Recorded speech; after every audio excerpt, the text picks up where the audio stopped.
20।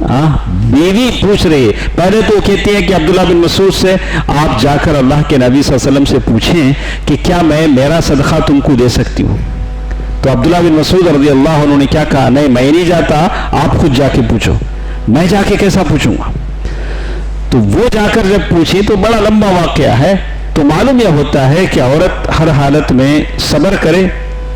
جیسے اس ساری باتوں سے معلوم ہوتا ہے, بہت سارے قبائل کا انہوں نے یہاں تذکرہ کیا ہے اور عرب سرداریوں کا بھی انہوں نے یہاں تذکرہ کیا. اس کے بعد ایک اور چیز جس کے بارے میں وہ کہتے ہیں کہ اللہ کے نبی صلی اللہ علیہ وسلم کے نبی بنائے جانے سے پہلے, ساری باتیں پیدائش سے پہلے کی باتیں, اللہ کے نبی صلی اللہ علیہ وسلم کے پیدا ہونے سے پہلے کی باتیں ہیں. ابھی تو اللہ کے نبی صلی اللہ علیہ وسلم پیدا نہیں ہوئے ہیں. تو عرب کے لوگ کون سا دین مانتے تھے؟ اسماعیل علیہ السلام توحید پرست تھے, ابراہیم علیہ السلام جنہوں نے توحید کی آبیاری کی تھی. لیکن چلتے زمانے کے ساتھ ساتھ کچھ ایسا ہوا, جیسے کہتے ہیں عرب کا ایک سردار تھا بنو خزاعہ کا جس کا نام تھا عمرو بن لحی. عمرو بن لحی وہ عرب کا سردار تھا. وہ بڑا نیک آدمی, خیرات کرنے والا بڑا اچھا آدمی تھا اور دین سے بڑی دلچسپی بھی تھی. تو ایک مرتبہ وہ آدمی کیا کرتا ہے, سیریا جاتا ہے, شام جاتا ہے. شام جا کر وہاں دیکھتا ہے کہ وہاں کے لوگ بتوں کی پوجا کرتے ہیں. تب تک مکے میں بت نہیں ہے, مکے میں بت نہیں ہے. شام جا کر اس نے دیکھا کہ وہاں لوگ بتوں کی پوجا کرتے ہیں. اس کو بڑا اچھا لگا. یہ واپس آتے آتے بغل میں 2 بت لے کر وہاں سے آیا. جیسے آپ دلی بنگلور گئے تو کیک بسکٹ لاتے نہیں, ہاں بچے مانگیں گے ابا کیا لائے. یہ کیا کیا, وہاں سے آتے آتے 2-3 اچھے پتھریں گول گول دیکھے, اس کو وہاں سے وہ لے کے آیا. تو کہتے ہیں تو شام کی سرزمین میں دیکھا تو وہاں چنانچہ وہ اپنے ساتھ ایک بت لے آیا. اس کا نام تھا حبل. دیکھا یہ فیمس مشہور بت تھا وہ زمانے کا. جیسے آپ آگے چل کر دیکھیں گے سنیں گے, بدر کے موقع پر جب ابو سفیان ابھی مسلمان نہیں ہوئے تھے, بہت دھول غبار اڑ رہا تھا, تو ابو سفیان نے پوچھا افیکم محمد, کیا محمد ابھی زندہ ہیں؟ ایک طرف مسلمان ہیں, چہرے پورے خون سے شرابور ہیں, کون کیا ہے معلوم نہیں ہو رہا ہے, دھول اڑ رہی ہے, خون میں لت پت چہرے ہیں. تو وہ ابو سفیان پوچھ رہا ہے افیکم محمد. تو اللہ کے نبی صلی اللہ علیہ وسلم فرمایا کہ خاموش ہو, بولو نہیں, کیا بھی جواب نہیں دو. تو پھر پوچھتا افیکم ابن قحافہ, کیا تم میں ابو بکر ہیں, کیا تم میں عمر ہیں؟ بعد میں بولتا سب ختم ہو گئے. تو اس وقت عمر رضی اللہ تعالیٰ عنہ کو غصہ آیا. عمر رضی اللہ تعالیٰ عنہ نے جواب دیا. پھر تینوں کو بولنے کے بعد اس نے کیا کہا, اعلو حبل. کیا کہا اس نے, اعلو حبل, حبل کی جے ہو. تو اس وقت حضرت عمر رضی اللہ تعالیٰ عنہ کا اللہ اعلی و اجل. اے ابو سفیان کیا کہتا ہے, اللہ تو سب سے بلند اور برتر ہے. اپنی بات وہ تب تک خاموش ہے, لیکن اللہ پر جب بات آئی, اللہ کے مقابلے میں ایک بت کو بڑا بنانے کی کوشش کی گئی, تو انہوں نے کہا اللہ اعلی و اجل. تو یہی تصور ہر بچے کے دل و دماغ میں ہونا چاہیے. آپ کا میرا رب اللہ ہے, اللہ اکبر, لا الہ الا اللہ. اسی اللہ اکبر کو لے کر ہم جیتے ہیں, اسی لا الہ الا اللہ پر ہم مرتے ہیں, اسی لا الہ الا اللہ پر ہم مسلمان ہیں, اسی پر کبھی ہم آنچ نہ آنے نہیں دیں گے. ہم کچھ بھی ہیں لیکن سب سے پہلے مسلمان ہیں. ہماری اسلامی شناخت اس کو زندہ رکھنا ضروری ہے. اس وقت حضرت عمر نے کیا کہا ابو سفیان سے, ارے تمہارے لوگ مر گئے ہیں, وہ تو جہنم میں جائیں گے, لیکن ہمارے لوگ جو گئے ہیں وہ شہید ہیں, اللہ تعالیٰ نے ان کے لیے جنت تیار کر رکھی ہے. تو یہ بت لانے والا سب سے پہلے مکے میں کیا نام تھا اس کا, عمرو بن لحی. ہم لوگوں نے سوچا کہ چلو روزانہ کا جو درس ہوتا ہے سیرت کا, ہفتے میں ایک بار اس کے سوالات کر لیے جائیں, انعامات بھی رکھے جائیں, اس کا بڑا فائدہ ہوتا ہے. ہاں تو یاد رکھیں آپ کہ سیرت میں جو باتیں ہم بولتے ہیں کہ اس کو اگر یاد رکھتے ہیں تو اس کا بڑا فائدہ ہوتا ہے. تو حبل ایک بت تھا. اس کے بعد قدیم بتوں میں سے ایک بت اور بھی تھا، منات. منات ایک بھی اور بت تھا وہ زمانے میں. یہ سارے بت اس زمانے میں جمع ہوئے اور پھر رفتہ رفتہ بتوں کی تعداد بڑھتی گئی. یہ دو تو یہ لایا تھا، اس کے بعد پھر بڑھتی گئی. فتح مکہ کے وقت اللہ کے نبی صلی اللہ علیہ وسلم جب کعبۃ اللہ کے اندر داخل ہوئے، قرآن مجید کی آیت پڑھنے لگے، وَقُلْ جَاءَ الْحَقُّ وَزَهَقَ الْبَاطِلُ إِنَّ الْبَاطِلَ كَانَ زَهُوقًا. 360 بت تھے. اللہ کے نبی صلی اللہ علیہ وسلم کے ہاتھ میں عصا تھا، چھڑی تھی. چھڑی سے بتوں کو گراتے گئے اندھے منہ اور پھر ان کو جلا دیا گیا. 360 بتوں کو کیا کر دیا؟ جلا دیا. دیکھا بت ایسے ہوتے ہیں، جو بھی اچھا آدمی بنتا ہے اس کا بت بنا لیا جاتا ہے. جو بھی اچھا آدمی دکھتا تھا اس کا بت بنا لیا جاتا تھا. تو اس طرح یہ بت مکے میں داخل ہوئے.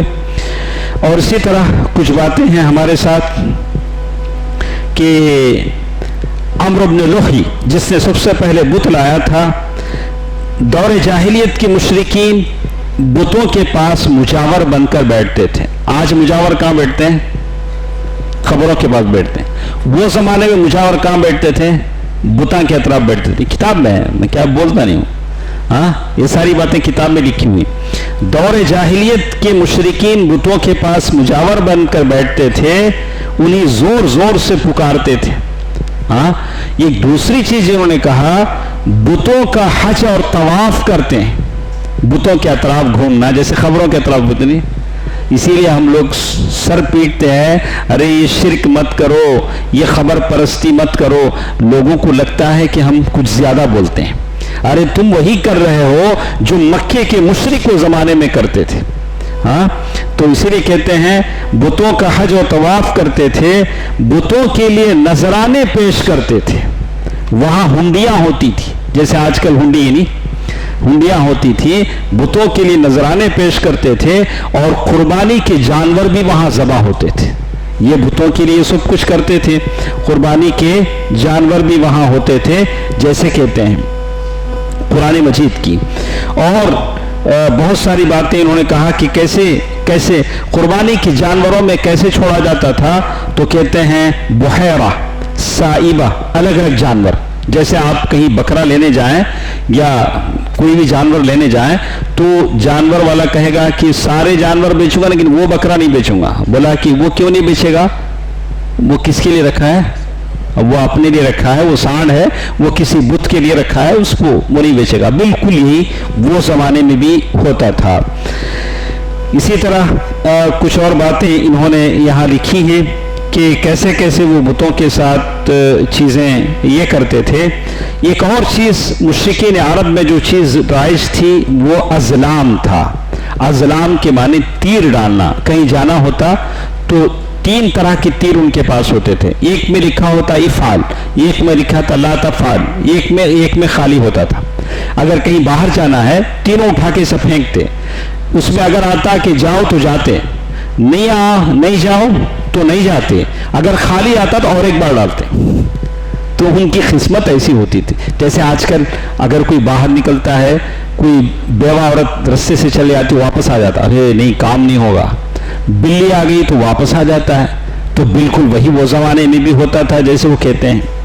تو اس کے بعد ایک جوے کا بھی انہوں نے ذکر کیا ہے کہ عربوں کے زمانے میں دین کی کیا حالت تھی، کیسے وہ جوا کھیلتے تھے. اور اسی طرح دین ابراہیمی میں قریش کی بدعات، کیسا دین ابراہیمی کو انہوں نے بگاڑ دیا. ابراہیم علیہ السلام نے تو توحید کی دعوت دی لیکن انہوں نے کیا کر دیا؟ اسے بگاڑ دیا. کیسے بگاڑا، کیا کیا چیزیں اس میں پیش آئیں، انشاءاللہ ہم لوگ کل کے درس میں اسے سنتے ہیں. آپ ہمارے ساتھ رہیں. ماشاءاللہ بہت ساری اچھی باتیں آپ کے سمجھ میں آئیں گی. ہو سکتا ہے اللہ تعالیٰ اس سے مجھے اور آپ کو کوئی فائدہ دے. اور اللہ کے نبی کی زندگی کو پڑھنے سے بہتر کیا ہو سکتا ہے. رمضان کے ان دنوں میں آپ نے قرآن سنا، صاحب قرآن کے تعلق سے بھی جانیں.